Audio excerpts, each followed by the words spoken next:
When Netflix announced Season 2 for the live-action Avatar, The Last Airbender, I was honestly willing to give it a chance. Was Season 1 bad?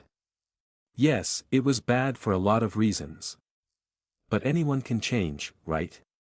We all deserve grace and forgiveness. Besides, every fan of the original animated show knows that Book 2, Earth is the absolute peak of the entire series. It's darker, more dramatic, better paced, and introduces some of the best characters in the franchise, like Toph and Long Fong. If any part of Avatar had the potential to make a great live-action adaptation, it was Season 2. Look at Aang, the actor is noticeably older now, more grown up. You'd think, hey, a more mature lead means a better show. Right? As it turns out, no. The second you press play on Episode 1, something horrifying happens.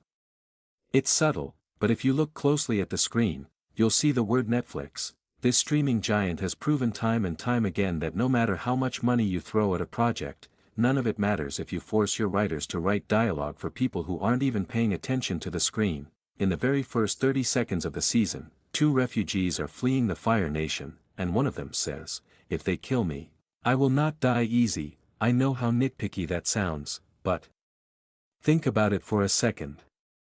If they kill me, I will not. If someone kills you, you're dead. The conditional doesn't work. It sounds like a line meant to sound tough on paper, but it just exposes how hollow the script is. And that is literally line 1 of the entire season. The single most painful failure of this adaptation lies in its central character, Aang. In the original animated series, Aang represents the purity and peace of the air nomads, a 12-year-old carrying the weight of the world who still maintains his warmth, empathy, and joy. He only lashes out when his loved ones are threatened or when he's overwhelmed by grief. But Netflix is Aang. He's an angst-filled, selfish, perpetually miserable teenager who seems perpetually annoyed at everyone around him. Look at how the show handles Aang's pacifism. In Season 1, the writers shoved endless philosophical speeches into his mouth. Being the Avatar isn't about fighting, it's about helping people. Come Season 2, they completely memory hole it. Aang charges into the woods and aggressively beats up Fire Nation soldiers without a second thought. Consider his attitude throughout Season 2, he gets furious while talking to King Bumi, he gets annoyed when he has to help refugee kids on the Serpent's Pass, shutting down a terrified child with outright hostility. When Katara sneaks out at night using her waterbending to heal sick villagers, Aang yells at her, "Everything you did it help us? Who is this guy? Is this Avatar Aang, or an entitled kid who only cares about his own convenience?" This structural writing collapse peaks with the handling of Appa's kidnapping, in the original cartoon. Losing Appa in the desert triggers a devastating multi-episode arc. Aang plunges into despair, panic, and rage because Appa is his final physical connection to his lost culture. We cry with Aang, and we forgive his momentary lapses in judgment, like snapping at Toph or Momo, because we feel the agony of that month-long search. In the Netflix version, Appa is barely on screen due to CGI budget constraints. The writers know this, so they have Aang deliver a blatantly inorganic line in Episode 2, "My sky bison is my closest friend. If I ever lost him, I don't know what I'd do." That is the laziest form of writing imaginable. Instead of showing their bond through meaningful interactions, they have Aang tell the audience he cares. And when Appa actually gets taken, he's only gone for about a day or two in the same local neighborhood. Yet Aang screams at Toph. Toph did what she could. It wasn't enough. Aang's outburst carries zero emotional weight, he just comes off as a jerk, because he's been screaming at his friends the entire season anyway. The next fatal issue plagued by Season 2 is pacing.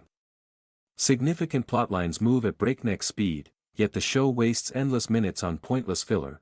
Take the rescue of King Bumi.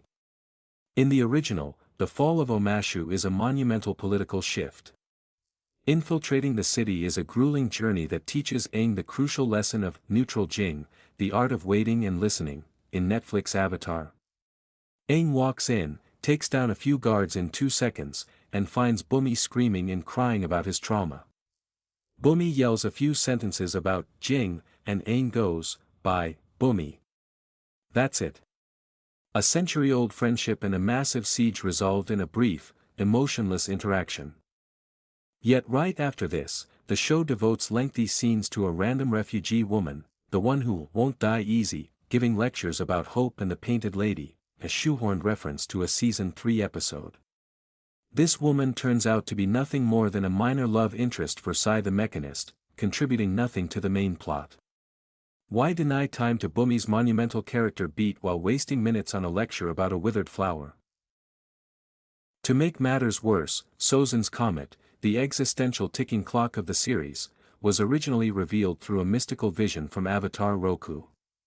In the Netflix adaptation, Sai the Mechanist casually brings it up in passing conversation. When the comet reaches its apses, it will increase the power of every firebender 100-fold. This will be catastrophic, seriously.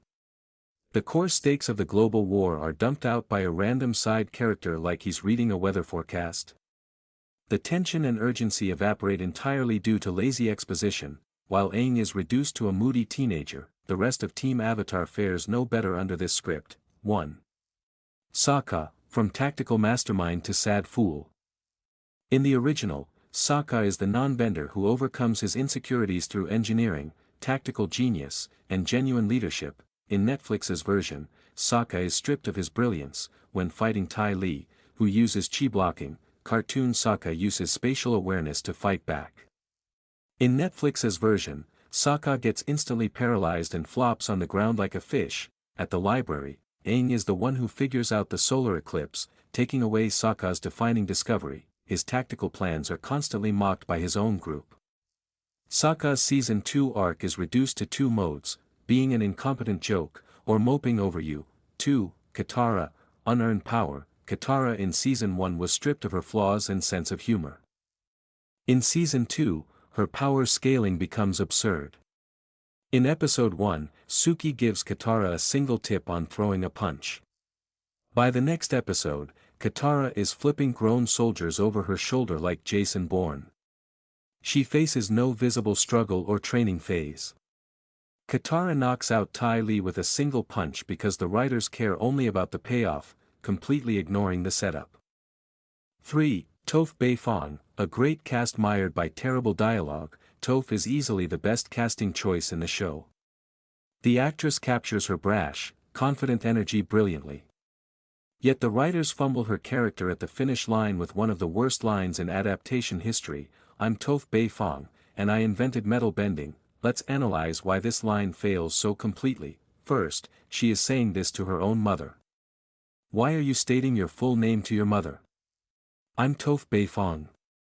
Does her mother not know who she is? Second, in the original show, when Toph breaks out of the metal cage, she shouts at her captors, I am the greatest earthbender in the world. That is a statement of identity.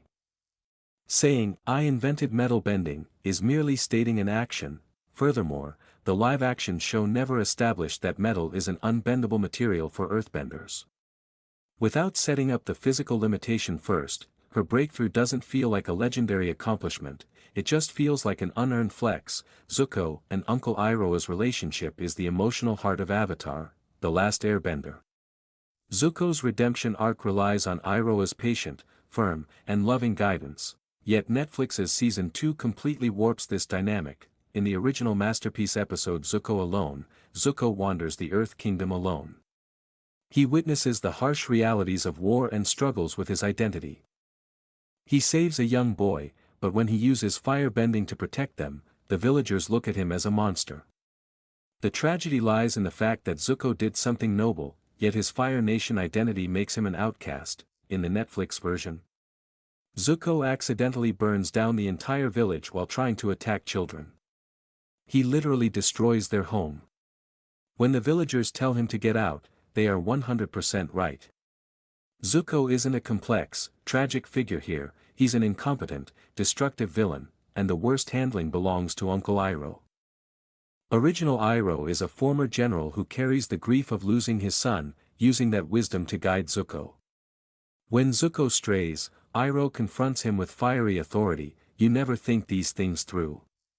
Is it your own destiny, or is it a destiny someone else has tried to impose on you? Who are you, and what do you want?